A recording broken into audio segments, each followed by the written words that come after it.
Welcome, and thank you for joining me on the Path of the Seeker. Today I have something very special to share with you. This is a video that's very close to my heart. It's based on my most popular blog, which shares the same title, The Illusion of Separation.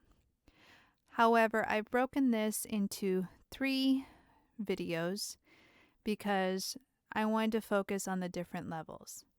This particular video is the macrocosmic, or the higher level of this cosmology that I have detected that underlies all spiritual and religious perspectives across the world.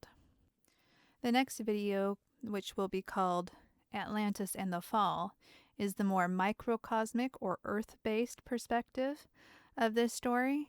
And finally, I will have the individual and the shadow, which will be the 3rd video in this series and focus on the individual level.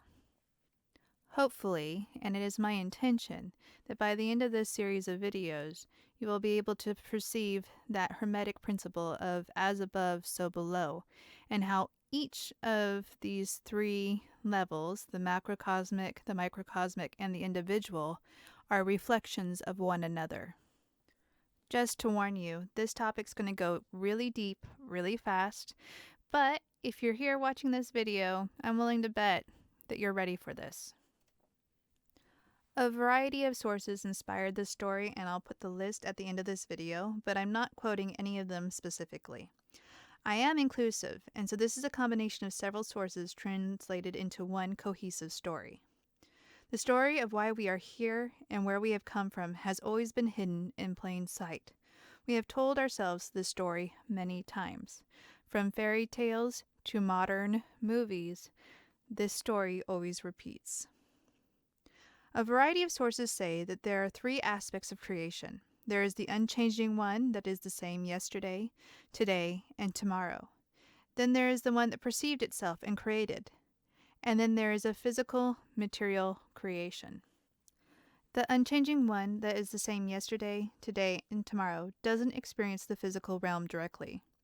The unchanging one contains all potential reality. This is similar to the code that composes software, or particles that simply exist. The Egyptians called this the womb. In the Kabbalah, the womb of the Creator extended to create physical, material reality, and then consciously retreated so that there would be space for free will. This is the omnipotent, omniscient, and perfect aspect. In Kabbalah, this is the kingdom, and is depicted as feminine if you didn't guess based on the fact that it is associated with a womb. This would be the lotus upon which Brahma, or existence, sits. This is the darkness of the deep that existed prior to creation. From the womb of the unchanging one was produced that which could perceive itself. Light was unleashed so violently that it created disorder and chaos. In Egyptian mysticism, this is Re, who created names for his members, which were the gods, and from the gods came the millions. In the Kabbalah, this would be Adam, the primordial man, and there are clearly parallels with Adam in the Bible and what Gnostics call the demiurge. Although it seems to be 2 different subjects, these 2 aspects are one. This suggests that God is both latent and passive. We can see the hint of this in science with the double slit experiment.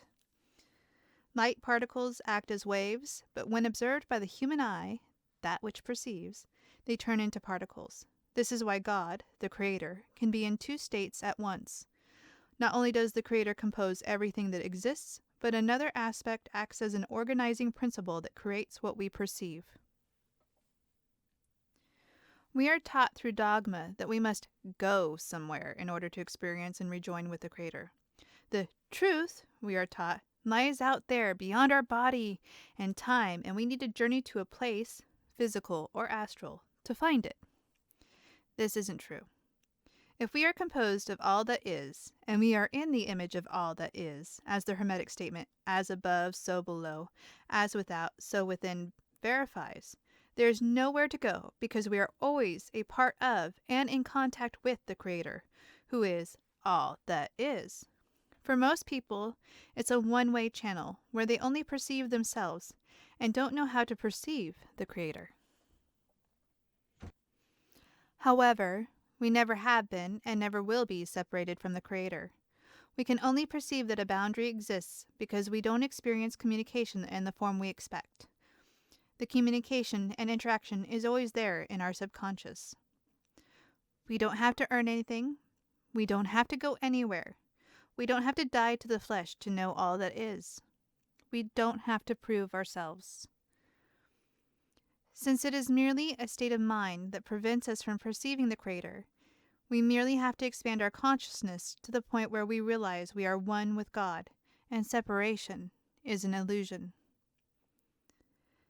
This realization can only come from within, and much as people might say it can happen only through the heart, I disagree. The heart and mind must be in unison in order to perceive the Creator. Knowing that we never truly left the Creator and there is nowhere to go to find our answers is powerful. Instead, we know that we are a divine reflection, made in the image of the Creator, a copy that is becoming unique. And so we have all the information stored within ourselves. That is why it is an inward journey to the Creator, and not an outer journey into the astral or physical plane of existence. Once we begin exploring what that means, we realize that we can experience the at-one-ment, what some people call atonement, in the here and now. The experience isn't something we wait for when we die. It becomes the central part of our life. Here is a simple and popular metaphor. You can see it in the worship of Re in Egypt, in the Zoroastrian eternal flames, or the eternal flame of the goddess Bridget. The Creator is like the sun, a glowing source that is warm and gives life freely. Each of us is made in the image of the sun. We each have a tiny sun or flame within us that becomes cold and small when we are ignorant of its existence. Our soul, that small sun within us, is a part of that larger sun, just as a flame is a part of a fire in the hearth. Our soul, our inner sun, contains all the knowledge, potentials, and energies as the original. The flame of a candle might be smaller than the fire in the hearth, but is no less brilliant. Most people act as though their souls are the moon. The moon reflects only diminished light back to the sun. It is through the process of integration of the passive, subconscious, and the active consciousness of ourselves that is the reflection of the Creator that allows us access to the full potential of who we are as human beings. To do this, we must simply learn how to know ourselves as ourselves, but one with the Creator. That is a quote from Edgar Cayce, and the only quote that I'm going to make in this video. Well, that's the end of this video. That's the macrocosmic level of things, the passive womb of the mother and the active intelligence of the father. I even gave you a little taste of the individual so that you could see how you reflect those two aspects of the Creator, or all that is, within yourself. But I want to take this one step further before I completely end this video. And I want to remind you that all of this is happening on the macrocosmic level of just our sphere of reality. If you watch my Sephiroth on the Tree of Life videos, I mentioned that all of this is happening in Malkuth. All we know is Malkuth, the kingdom, which is the bottom Sephiroth, or sapphire, or sphere if you prefer, on the Tree of Life. And each of those spheres are like jawbreakers. So there's different layers to them, and Malkuth would be the one at the center, and you work your way outward to the other levels. So we don't know those other levels yet. Humans haven't been given access to anything but Malkuth. And so all the creation stories that we have access to are just the stories of Malkuth. That's why Malkuth, which is the feminine, our latent principle, the subconscious, is feminine. And that's why this story starts off with the womb, instead of something else, because we really don't know what is happening on the upper levels of the tree of life because they've been cut off from us. We will explore why we were cut off from the tree of life in the next video called Atlantis and the Fall.